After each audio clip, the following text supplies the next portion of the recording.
moving towards the last portion of our program today, it truly is an honor to introduce, and the fact that they're both able to be here together is unbelievable. These are the two co-chairs, the public and private co-chairs of our National Action Alliance for Suicide Prevention that Dr. McKeon spoke about earlier, and that Dr. Mafucci talked about perhaps leading the charge in many ways, as well as Dr. Berger. So I'd first like to introduce Dr. Clancy. Dr. Carolyn Clancy is Deputy Undersecretary for Health for Organizational Excellence at the Veterans Health Administration. She is a highly experienced and nationally recognized physician executive, having also served as the Interim Undersecretary for Health from June 2014 to July 2015. In her current position, Dr. Clancy works closely with department leaders, as well as veteran service organizations, Congress, and their constituents, addressing the immediate and long-term needs of our nation's veterans. It is just an absolute honor to introduce Dr. Clancy. Should I introduce you together? Okay, they're going to come up together. So, and before I finish, Dr. Clancy is also really one of the people that I just look up to and aspire to be someday. So, don't blow it, Dr. Clancy. Thank you. Robert Turner is the private co-chair for the National Action Alliance. He also serves on the Greater Omaha Chamber of Commerce and Board of Trustees of Hiram College in Hiram, Ohio, As co-chair, Mr. Turner provides overall vision and leadership for the Action Alliance as it advances the national strategy for suicide prevention, a national research agenda, and private sector involvement. He uses his business experience and leadership to advance a national culture of safety and increase suicide prevention, treatment and aftercare awareness, particularly within the American workforce. Again, a delight and an honor to introduce Dr. Clancy and Mr. Robert Turner.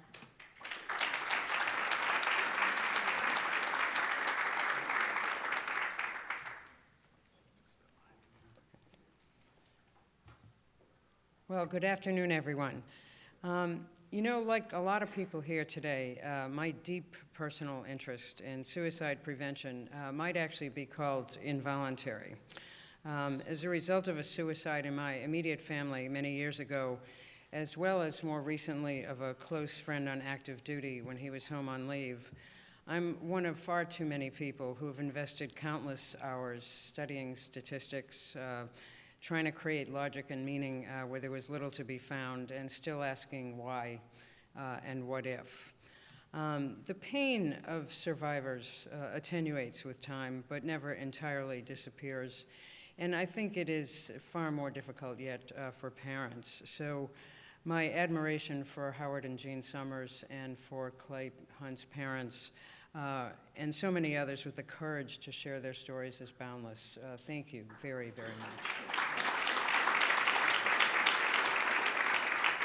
You know, Dr. Shulkin said that you have the power to inspire, and it's an incredible gift. I'm very proud to be here today with Bob Turner, my co-chair for the Suicide Action Alliance, a public-private partnership launched in 2010, launched on the deceptively simple but actually rather audacious idea that together we're far more powerful than working in isolation. And I also want to acknowledge and recognize Doreen Shervin, who's the executive director. Could you just stand up so people can see you?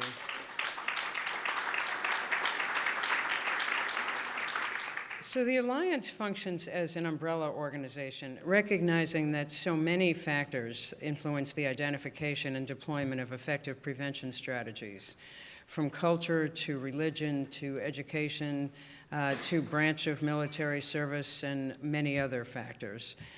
Together, our shared goal is 0 deaths from suicide, particularly given what we've learned recently about prevention, both from a mental health perspective as well as from a public health perspective. Working with the Alliance, I see as a vital complement to the very important work done at VA because so many of our veterans do not engage with the Veterans Health Administration.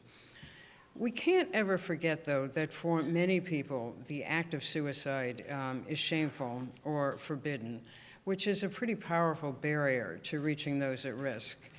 For the two people whose deaths had the big impact on me, the impact of death received considerable attention, grieving, discussion, and so forth, but there was no open discussion about how they died. That was part of that process.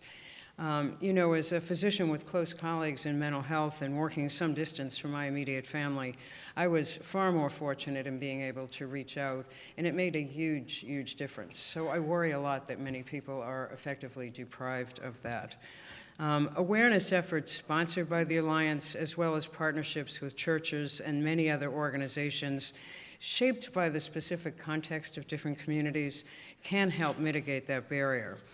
But we can't really ever forget that for many people, more than we know, suicide remains unmentionable. In fact, I was quite struck by a recent article in the New York Times that mentioned the same unit that Clay Hunt served in, where a veteran who took his own life had earlier referred to that path as cowardly and shameful and a bad thing to do. And that, again, remains a formidable obstacle to efforts to raise awareness and so forth, as well as a huge obstacle to providing comfort and solace to those who have been left behind. So there you are, Jackie, and Tom Berger, I know, is right over there. So in response to your challenge, we're in. As it happens,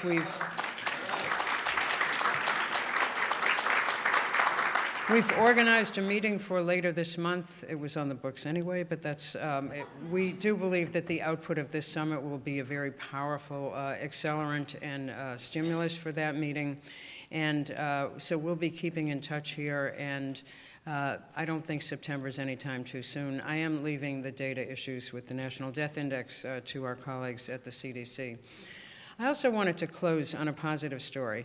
I have a cousin whose son served in Iraq for several years. He would never, ever discuss any specifics about his experiences, although seemed in a generalized way, but not terribly verbal, to not be loving it and to be having some discomfort there. And then he was discharged, and I think he hit about every road bump you could imagine transitioning back to civilian life. He did get some mental health treatment ordered by the court. And it's fair to say he had a lot of strikes against him growing up prior to enlisting, but he made it. It's great. He's got a good job. He's on a great path. He's got a beautiful daughter. And the question is this luck? Is it some kind of resilience that we don't yet know how to identify? Is it divine intervention? Many of my family would believe that. The bottom line is we really need to know. And on behalf of our veterans we heard from earlier, whose stories were so powerful, we also need to know, does it last? So I think we've got immense opportunities to continue learning. And with that, I am very happy to turn over the microphone to my co-chair, Bob Turner.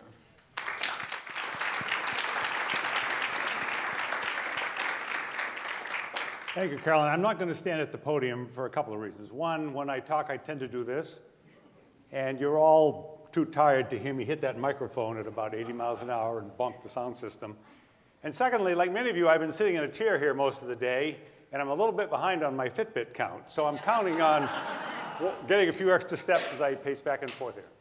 It's a real, you're in danger zone, red zone, they call it. For the last 15 years prior to retiring last fall, I was part of the leadership team at Union Pacific Railroad. And we're a company that is as veteran-friendly and military-friendly, I think, as anyone. In fact, you may remember from 8th grade history that President Abraham Lincoln signed the Pacific Railway Act of 1862, which created Union Pacific and charged us with building the first transcontinental railroad. And at the time, that was a big deal. In fact, when it was completed, it cut the amount of time it took to get from New York to San Francisco from 6 months to 10 days. So it was transformational in the history of our country. Well, as I said, he signed the bill in 1862. There was a lot of financial shenanigans and messing around in the meantime, so it took him a few years to get started. But it started at about the time the Civil War ended. And the workforce that came to work for Union Pacific to build that first transcontinental railroad, a feat that Stephen Ambrose, the author, said was nothing like it in the world, were really all veterans. In fact, if you remember that iconic photo of the 2 locomotives together, driving the Golden Spike in Promontory, Utah, those are all veterans. Virtually everybody in that photo is a veteran who's been part of that company. So we've really grown up over the years with a lot of veterans. In fact, today, of our 48,000 employees, 25% of them are veterans, and almost a third of the people we've hired in the last 10 years, which is almost 30,000 people, came directly from the military. So it's a very powerful connection that that company has with it. So even though I'm retired, I'm really proud to be part of Union Pacific, but also proud to be here and proud to have the Veterans Administration and to be a part of the Action Alliance for Suicide Prevention. My personal path to, in deference to Carolyn, I'm not getting very many steps here, am I?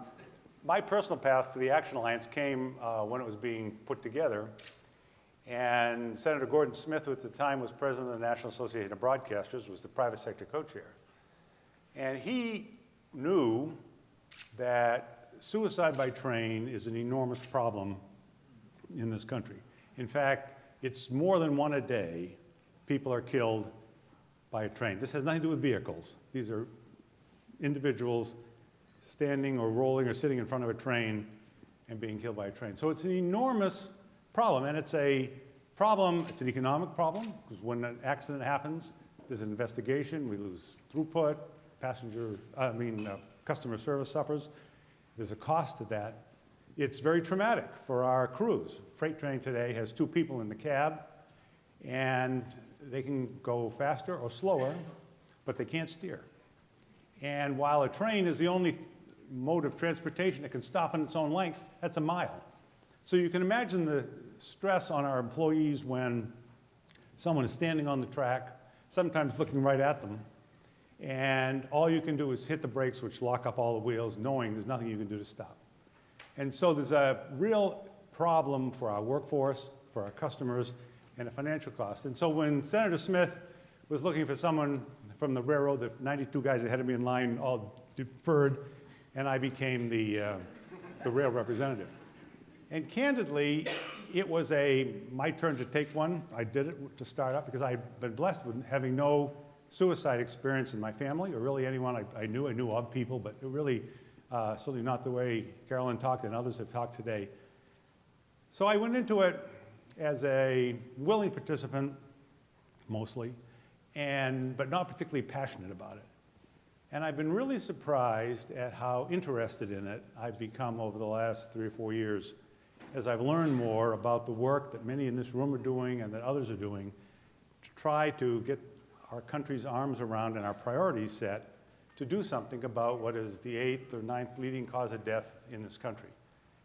It really, as I said, has been surprising, and part of that is been encouraging, because if you look at all of the data that's finally starting to get relevant, although the calls for data that we've heard today are certainly important, data is finally getting to the point of actionable. Little projects here and there, the Henry Ford Center in Detroit and other places have done things around zero suicide that have lowered the rate. So there are things that are starting to work. And so I think that we have this opportunity to take these things and bring them together and really make a difference for the first time in solving this really horrible problem. And whether it's a veteran or whether it's not a veteran, there are people affected by each and every one of these things. And it becomes a problem that I think you can begin to look at in the corporate employee relations sense as well. And let me explain my thinking on this. One, big companies, whether you like them or not, tend to act in their own self-interest. And when you look at the high cost of finding talent, good employees, and training them and keeping them engaged, it's an enormous challenge for virtually every employer, large or small. Well, to lose employees to suicide, as we all do, is a cost. It's a problem. If there are things that the business community can do, large corporations in particular, to lower the rate, to take care of their workforce, they're going to begin to do it in their own self-interest. We heard this morning about the the call for a cultural change around suicide. I think one of the advantages the private sector can bring to this cause is that once it becomes identified as good for you, good for me, it'll be self-funding. Think about the cultural change that's gone in the last 30 years or so, 40 years with smoking in the workplace. I can remember, most of you don't look that old, but I can remember when everybody had an ashtray on their desk. And then we sort of evolved to, well, there are going to be smoking sections on floors. And then we kind of evolved to, well, maybe a smoking room. And then pretty soon it was no smoking on the property. And it's not just in office buildings. In our case, if you're a mechanic and you're working at a rail yard in North Platte, Nebraska, and you want to take a smoker's break, and by contract you get 15 minutes, it takes you 10 minutes to walk to the property line. So you aren't going to do much smoking on that job. So the efforts that corporations have put around smoking cessation, supported by public policy, have made a difference in the healthcare costs of companies. Well, I would argue that whether it's smoking, whether it's obesity, whether it's general lifestyle considerations, and I hope, if it's suicide, we can find a way to get the corporate community to support this effort, to be partners in this effort, so that a few years from now, we'll be able to say that the culture has changed so that people are willing to talk about suicide, people are willing to deal with mental health, as though someone said it's an organ in your body that occasionally gets sick. Let's deal with that problem, let's get it fixed. I think that happens. And so I think the power of the Action Alliance can be that we take kind of the core infrastructure, which I think is the public's role to support, and it's not much, I mean, it's a few $1 million.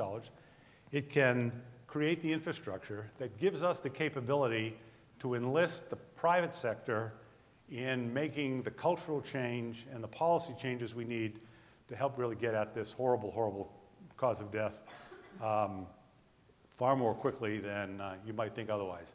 So I'm engaged. I agree with my co-chair that I was sitting here, I was paying attention, fortunately, so I didn't get startled too much when you said you really counted on the Alliance. We'll take on this to be the champion of this. I think that's our role. I think that's what we can bring to the table with one caveat. And the caveat is all of you are part of this, and we're going to need your help. We're going to need your support. We're going to need you working collaboratively with us to make it reality, to speed it up, and to make it something that we're proud to have accomplished in just not very many years. Thank you very much.